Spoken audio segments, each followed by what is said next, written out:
ओम नमो भगवते वासुदेवाय। अब हम श्रीमद् भागवत महापुराण के 10वें स्कंद के 25वें अध्याय का पाठ करेंगे, जिसमें पाठ का नाम है गोवर्धन धारण, अर्थात गोवर्धन पर्वत को किस प्रकार भगवान श्री कृष्ण ने अपने हाथों में उठा लिया, किस प्रकार से इंद्र के अभिमान को भगवान श्री कृष्ण ने परास्त किया।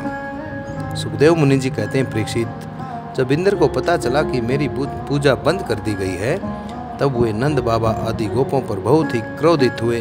परंतु उनके क्रोध करने से होता क्या, उन गोपों के रक्षक तो स्वयं भगवान श्री कृष्ण थे। इंद्र को अपने पद का बड़ा घमंड था। वे समझते थे कि मैं त्रिलोकी का ईश्वर हूँ। उन्होंने क्रोध से तिल मिलाकर प्रलय करने के लिए, विनाश करने के लिए बादलों के सांवर्तक नामक गण को व्रज पर चढ़ाई करने की आज्ञा दी और कहा, इन जंगली ग्वालों को इतना घमंड, सचमुच यह धन का ही नाश है। भला देखो तो सही, एक साधारण मनुष्य कृष्ण के बल पर उन्होंने मुझ देवराज का अपमान कर डाला है। वैसे पृथ्वी पर बहुत से मंदबुद्धि पुरुष भव सागर से पार जाने के सच्चे साधन ब्रह्म विद्या को तो छोड़ देते हैं और नाम मात्र की टूटी हुई नाव से क्रम में यज्ञों से इस घोर संसार सागर को पार करना चाहते हैं। कृष्ण बकवादी, नादान, अभिमानी और मूर्ख होने पर भी अपने को बहुत बड़ा ज्ञानी समझता है। वह स्वयं मृत्यु का ग्रास है, अर्थात वह स्वयं मृत्यु को प्राप्त होने वाला एक सांसारिक पुरुष है, सांसारिक जीव है। फिर भी उसी का सहारा लेकर इन अहीरों ने मेरी अवहेलना की है, मेरा अपमान किया है। एक तो ये यूं ही धन के नशे में चूर हो रहे थे, दूसरे कृष्ण ने इनको और बढ़ावा दे दिया है। अब तुम लोग जाकर इनके इस धन के घमंड और हेकड़ी को धूल में मिला दो तथा उनके पशुओं का संहार कर डालो। मैं भी तुम्हारे पीछे पीछे ऐरावत हाथी पर चढ़कर नंद के ब्रज का नाश करने के लिए महापराक्रमी मृत गणों के साथ आता हूँ। सुखदेव मुनि जी आगे कहते हैं, परीक्षित, इंद्र ने इस प्रकार प्रलय के मेघों को आज्ञा दी, अर्थात विनाश करने के लिए बादलों को आज्ञा दी और उनके बंधन खोल दिए। अब वे बड़े वेग के साथ नंद बाबा के ब्रज पर चढ़ाए और मूसलाधार पानी बरसा कर सारे ब्रज को पीड़ित करने लगे, डुबोने लगे। चारों ओर बिजलियां चमकने लगी, बादल आपस में टकरा कर कड़कने लगे और प्रचंड आंधी की प्रेरणा से वे बड़े बड़े ओले बरसाने लगे।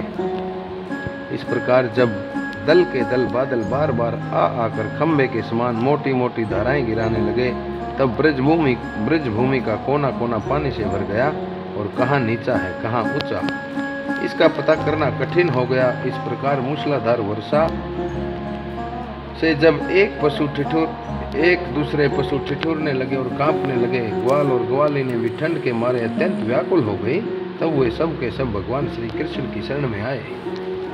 मूसलाधार वर्षा से सताए जाने के कारण सबने अपने अपने सिर और बच्चों को निहुक कर अपने शरीर के नीचे छिपा लिया था और वे कांपते कांपते भगवान की चरण शरण में पहुंचे और बोले, हे प्यारे श्री कृष्ण जी, तुम बड़े भाग्यवान हो। अब तो कृष्ण केवल तुम ही भाग्य से हमारी रक्षा करो। हे प्रभु, इस सारे गोकुल के एकमात्र स्वामी, एकमात्र रक्षक तुम ही हो। हे भक्त वत्सल, इंद्र के क्रोध से अब तुम ही हमारी रक्षा कर सकते हो। भगवान ने देखा कि वर्षा और ओलों की मार से पीड़ित होकर सब बेहोश हो रहे हैं। वे समझ गए कि यह सारी करतूत इंद्र की ही है। उन्होंने ही क्रोधवश ऐसा किया है। वे मन ही मन कहने लगे, हमने इंद्र का यज्ञ भंग कर दिया है। इसी से वे व्रज का विनाश करने के लिए बिना ऋतु के, बिना मौसम के ही यह प्रचंड वायु और ओलों के साथ घनघोर वर्षा कर रहे हैं। अच्छा, मैं अब अपनी योग माया से इसका भली भांति जवाब दूंगा। ये मूर्खतावश अपने को लोकपाल मानते हैं। इनके ऐश्वर्य और धन का घमंड तथा ज्ञान में चूर चूर कर दूंगा। देवता लोग तो सत्व प्रधान होते हैं, इनमें अपने ऐश्वर्य और पद का अभिमान नहीं होना चाहिए। अतः यह ठीक ही है कि इस सत्व गुण से दुष्ट देवताओं का मैं मान भंग कर दूं।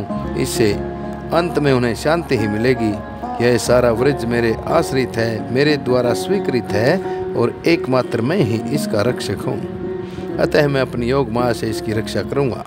संतों की रक्षा करना तो मेरा व्रत ही है। अब उसके पालन का अवसर भी आ पहुँचा है।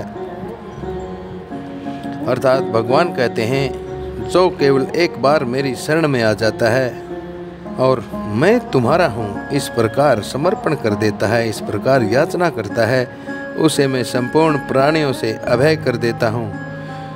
सभी प्राणियों से, सभी प्रकार के भयों से उसको मुक्त कर देता हूँ। यह मेरा व्रत है। इस प्रकार कहकर भगवान श्री कृष्ण ने खेल खेल में ही हाथ से गिरिराज गोवर्धन को उखाड़ लिया और जैसे छोटे छोटे बालक बरसाती छत्ते के फूल को उखाड़कर हाथ में रख लेते हैं, वैसे ही उन्होंने उस पर्वत को धारण कर लिया, उस पर्वत को उठा लिया। इसके बाद भगवान ने गोपों से कहा, माताजी, पिताजी और ब्रजवासियों, तुम लोग अपनी गौओं और सब सामग्रियों के साथ इस पर्वत के गड्ढे में आकर आराम से बैठ जाओ। देखो, तुम लोग ऐसी शंका न करना कि मेरे हाथ से यह पर्वत गिर जाएगा। तुम लोग तनिक भी मत डरो। इस आंधी पानी के डर से तुम्हें बचाने के लिए ही मैंने यह युक्ति रची है। जब भगवान श्री कृष्ण ने इस प्रकार सबको आश्वासन दिया, ढाढ़स बंधाया, तब सब के सब ग्वाल अपने अपने गोधन, छकड़ों, आश्रितों, पुरोहितों और भाइयों को अपने अपने साथ लेकर गोवर्धन के गड्ढे में, गोवर्धन के नीचे आ घुसे।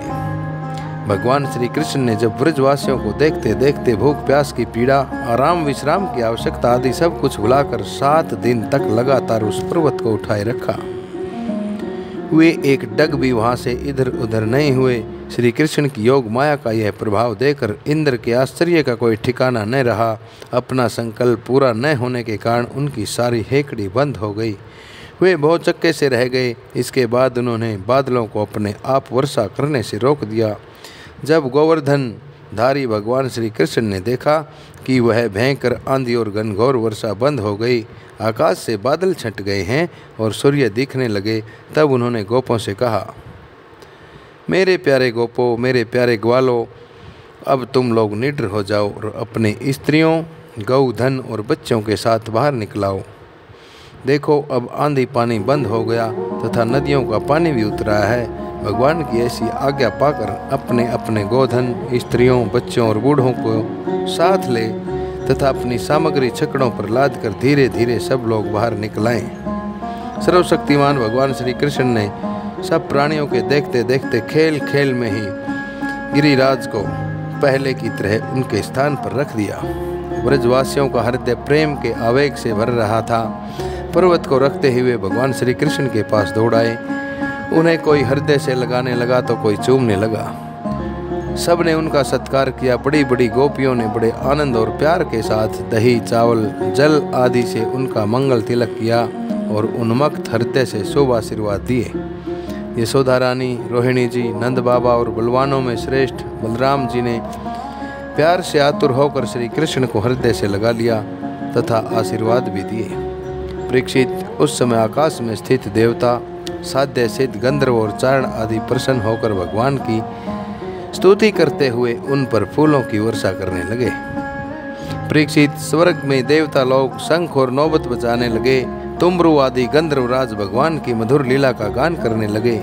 इसके बाद भगवान श्री कृष्ण ने व्रज की यात्रा की। उनके बगल में बलराम जी चल रहे थे और उनके प्रेमी ग्वाल बाल उनकी सेवा कर रहे थे।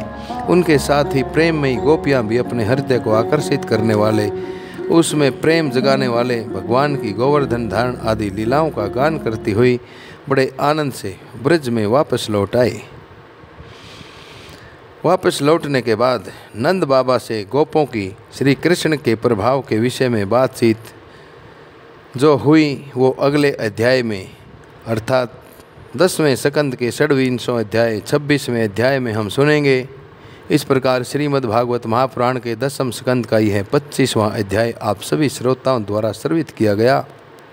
श्रीमद् भागवत महापुराण की इन पुण्यमयी कहानियों को, इन पुण्यमयी कथाओं को संस्कृत से हिंदी में रूपांतरित करके आप तक ओम नमो नारायण चैनल द्वारा प्रस्तुत किया जा रहा है। ओम नमो नारायण चैनल एक पूर्ण रूप से सनातन चैनल है, जिसका मुख्य उद्देश्य विलुप्त हुई हमारी पुरानी संस्कृति, पुराने संस्कार, पुरानी भगवान की प्यारी प्यारी कथाओं का जो विलोप हो रहा है, उनको इस कलयुग काल में आप लोगों तक पहुंचाना है, ताकि आने वाली पीढ़ियों को हमारी संस्कृति, हमारे संस्कार, हमारे आदर्श और भगवान की लीलाओं का पता चल सके। इन्हीं के साथ नरेंद्र कौशिक की आप सभी श्रोताओं से बारंबार विनीत प्रार्थना है कि ओम नमो नारायण चैनल को अवश्य सब्सक्राइब करें, ताकि सनातन धर्म की इन पुण्यमयी कथाओं का, इन पुण्यमयी कहानियों का आगे से आगे प्रचार हो सके। इन्हीं शब्दों के साथ आप सभी को ओम नमो भगवते वासुदेवाय, ओम नमो भगवते वासुदेवाय, ओम